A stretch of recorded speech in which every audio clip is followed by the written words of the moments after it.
আমরা কি করি, শিবের ব্রত করি। এবারে শিবের ব্রত করে আমাদের ঠাকুর তো পরীক্ষা করছেনই, কিন্তু দুর্গার পরীক্ষা তোমরা নিশ্চয়ই দেখেছ, কত রকমের পরীক্ষা। জল আনতে যাবেন, পুকুরে জল শুকিয়ে গেছে। ঠাকুরকে দেখতে যাবেন, মাথায় জল ঢালতে যাবেন, ঠাকুর নাই, উধাও হয়ে গেছে। এবং গণেশ কার্তিক সেই দুর্গাকে কত নির্যাতন করেছে। এবারে দুর্গাও কি করেছেন, রুদ্র মূর্তি ধরে কিভাবে তিনি ধ্বংস করার জন্য পৃথিবীতে এগিয়ে গেছিলেন। কালীর রূপও ধরেছিলেন, কালীর রূপ হয়ে ধ্বংস করার জন্য সবাইকে ধ্বংস করে দেবেন। এরপর কি হলো, শিব গিয়ে ঘুমিয়ে পড়লো যে দেখো আমাকে, আমার পৃথিবীটাকে তুমি রক্ষা করো। ঘুমিয়ে পড়ার জন্য কিভাবে রক্ষা করলো। এবারে গণেশ কার্তিক তারা বলল যে দেখো অন্নপ্রাশন হবে গণেশের।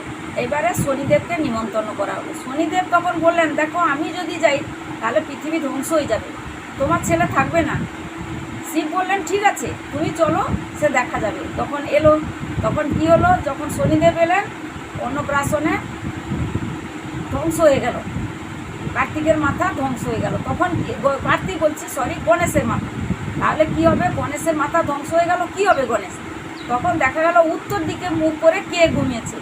বহু খুঁজে খুঁজে দেখা গেল একটা হাতি শুয়েছিল, হাতির মাথা কেটে এনে গণেশের মাথায় লাগালো। এই জন্য আমরা কী করি, উত্তর দিকে মাথা করে ঘুমাই না। উত্তর দিকে মাথা করে ঘুমালে ভগবান কখন নিয়ে যাবে তার ঠিক নেই। উত্তর দিকে যাকে দরকার তখন কেটে নিয়ে পালিয়ে যেতে পারে। সেই জন্য আমরা কি বলি, উত্তর দিকে মুখ করে ঘুমাবে না। এরপর তো গণেশের অন্নপ্রাশন হলো। এবারে বড় হলো গণেশ কার্তিক। গণেশ কার্তিক বড় হওয়ার পরে শিব দুর্গা বললেন দেখো তোমাদের ভিতরে ঝগড়া লেগেছে। গণেশ বলছে আমি বড়, কার্তিক বলছে আমি বড়। এবারে যখন ঝগড়া লেগেছে, দুর্গা এবং শিব বললেন আচ্ছা তোমরা ঝগড়া করেছো, এইবারে পৃথিবীর চারিদিকে প্রদক্ষিণ করো, 3 বার প্রদক্ষিণ করে আসো, যেই আগে আসবে সেই হবে বড়। গণেশ তো বসে আছে, কার্তিক কী করলো, ময়ূর নিয়ে বেরিয়ে চলে গেল। তখন সবাই বলছে গণেশ বসে থাকলো, কার্তিক ময়ূর নিয়ে গোটা পৃথিবী জয় জয়কার করতে চলে গেল, সেই আগে বড় হবে। গণেশ বলছে যে না আমি এখন যাব না, আমার মা বাবার থেকে কেউ বড় না।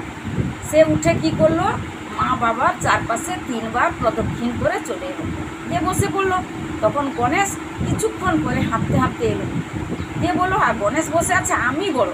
তখন শিব দুর্গা বললেন যে এই গণেশ বড়, কারণ মা বাবার থেকে আর কেউ বড় হয় না পৃথিবীতে, সব থেকে বড় হচ্ছে মা বাবা, পৃথিবীতে হচ্ছে মা বাবা। এইবারে গণেশ বড় হলো। গণেশের পূজা সেই জন্য আগে হয় এবং কার্তিকের পূজা পরে হয়। গণেশ আগে পুজো পায়, তারপরে কার্তিক পুজো পায়। এইভাবে আমরা বিভিন্ন রকমের এই যে ভাগবত পড়ছি, রামায়ণ পড়ছি, কিছুটা বুঝতে পারি, জানতে পারি।